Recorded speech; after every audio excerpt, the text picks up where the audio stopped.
Assalamualaikum warahmatullahi wabarakatuh. Pertama-tama perkenalkan, nama saya Erika Zati Romadoni, NPM 071, kelas Governansi Digital kelas I. Saya ingin menjawab pertanyaan dari Pak Bagus terkait ITS pada hari ini. Saya akan menjawab. Menurut saya, perbedaan antara tata kelola pemerintahan konvensional dan tata kelola pemerintahan berbasis digital terletak pada cara pemerintah mengolah, melayani, serta berinteraksi dengan masyarakat.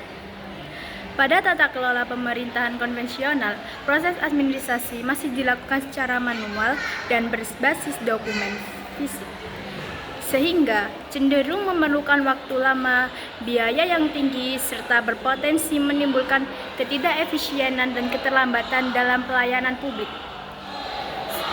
Selanjutnya, komunikasi antara pemerintah dan masyarakat juga sangat terbatas karena masyarakat harus datang langsung ke kantor pemerintah untuk mendapatkan layanan atau informasi. Sementara itu, tata kelola pemerintahan berbasis digital memanfaatkan teknologi informasi dan komunikasi dalam seluruh aspek penyelenggaraan pemerintah. Melalui sistem digital, pelayanan publik dapat dilakukan secara lebih efisien, transparan, dan mudah diakses oleh masyarakat kapanpun dan dimanapun. Pemerintah dapat penggunaan aplikasi situs web dan sistem daring untuk menyampaikan informasi, menerima aspirasi, serta melaksanakan pelayanan administrasi secara elektronik.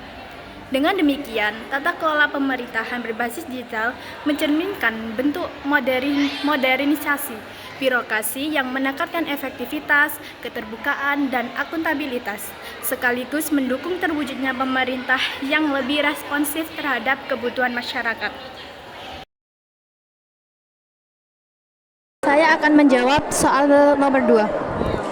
Solusi yang dapat dilakukan oleh pemerintah untuk mengatasi kesenjangan digital antara aktor pemerintah dan masyarakat adalah dengan mengembangkan kebijakan inklusif yang memastikan seluruh lapisan masyarakat memiliki akses yang setara terhadap teknologi informasi dan komunikasi. Selanjutnya, langkah yang pertama, perlu dilakukan adanya peningkatan infrastruktur digital seperti perluasan jaringan internet hingga ke daerah terpencil, penyediaan fasilitas wifi publik, dan peningkatan kualitas koneksi agar masyarakat di seluruh wilayah dapat menikmati akses digital yang memadai. Selain itu, pemerintah perlu melaksanakan program literasi digital bagi aparatur negara dan masyarakat umum agar mampu memanfaatkan teknologi secara efektif dan aman.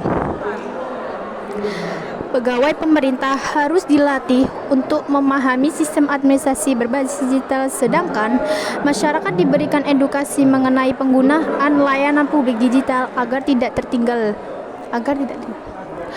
dalam proses transformasi teknologi. Pemerintah juga dapat bekerja sama dengan sektor swasta, perguruan tinggi, dan komunikasi lokal dalam memperluas pelatihan dan pendampingan digital. Selanjutnya, diperlukan kebijakan subsidi atau bantuan perangkat digital bagi kelompok masyarakat berpenghasilan rendah agar mereka dapat mengakses layanan daring tanpa hambatan ekonomi. Dengan langkah-langkah tersebut, kesenjangan digital dapat dikurangi.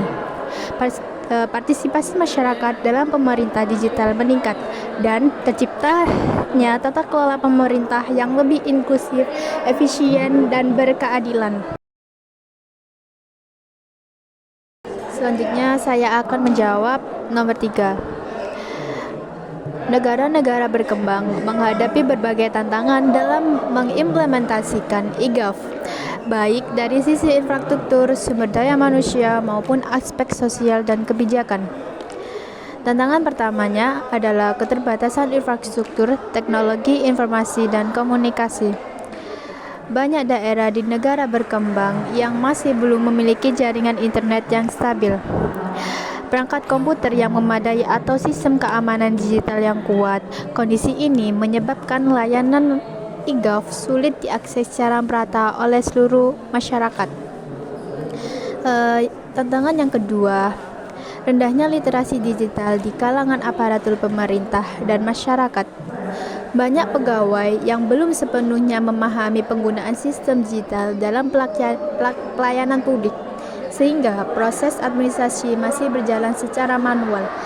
Demikian pula, sebagian masyarakat belum terbiasa menggunakan layanan daring yang menyebabkan rendahnya partisipasi dalam sistem e-Gov. Selanjutnya, terdapat kendala dalam pendanaan dan kebijakan. Penerapan e-Gov memerlukan biaya besar untuk pembangunan infrastruktur, pengembangan sistem, dan pelatihan sumber daya manusia. Sementara itu, kebijakan yang mendukung transformasi digital seringkali belum berjalan konsisten atau terhambat oleh birokrasi yang kaku. Tantangan berikutnya, keamanan data dan privasi. Banyak negara berkembang yang belum memiliki sistem perlindungan data yang kuat, sehingga rentan terhadap kebocoran informasi dan serangan cyber. Selain itu, resistensi budaya organisasi juga menjadi hambatan karena sebagian aparatur masih enggan beradaptasi dengan sistem baru yang berbasis teknologi. Dengan demikian, implementasi e-Gov di negara berkembang memerlukan upaya serius dalam peningkatan infrastruktur, literasi digital, kebijakan yang konsisten, keamanan cyber, serta perubahan budaya birokrasi, agar sistem pemerintahan digital dapat berjalan secara efektif dan berkelanjutan. Menurut pendapat saya, penerapan prinsip transparansi dan akuntabilitas dalam governance digital memiliki peran penting dalam meningkatkan kepercayaan publik terhadap lembaga pemerintahan. Transparansi pemerintahan membuka akses informasi seluas-luasnya kepada masyarakat mengenai kebijakan, program, anggaran, dan hasil pelaksanaan kegiatan melalui berbagai platform digital.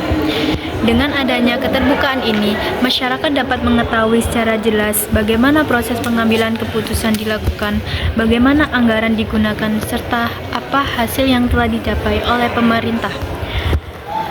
Keterbukaan informasi tersebut menumbuhkan rasa percaya karena masyarakat melihat bahwa pemerintah bekerja secara jujur dan terbuka. Sementara itu, akuntabilitas mengandung banyak makna bahwa setiap tindakan dan kebijakan pemerintah harus dapat dipertanggungjawabkan kepada publik. Melalui sistem digital, proses pelaporan, evaluasi, dan pengawasan dapat dilakukan secara lebih efisien dan mudah diakses oleh masyarakat. Pemerintah dapat menggunakan aplikasi dan portal publik untuk menampilkan data kinerja, laporan keuangan, serta hasil evaluasi program. Dengan demikian, masyarakat dapat menilai langsung kinerja lembaga pemerintah berdasarkan data yang objektif. Kombinasi antara transparansi dan akuntabilitas dalam governance digital menciptakan pemerintah yang terbuka, jujur, dan responsif, sehingga mengurangi potensi penyalahgunaan wewenang dan korupsi. Ketika masyarakat merasa dilibatkan dan dapat memantau secara langsung kinerja pemerintahan melalui teknologi digital, maka tingkat kepercayaan publik terhadap lembaga pemerintahan akan meningkat secara signifikan.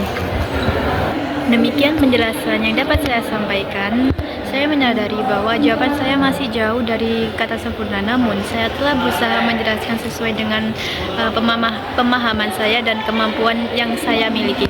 Terima kasih atas perhatian dan kesempatan yang telah diberikan kepada saya. Semoga penjelasan saya dapat diterima dengan baik. Terima kasih. Wassalamualaikum warahmatullahi wabarakatuh.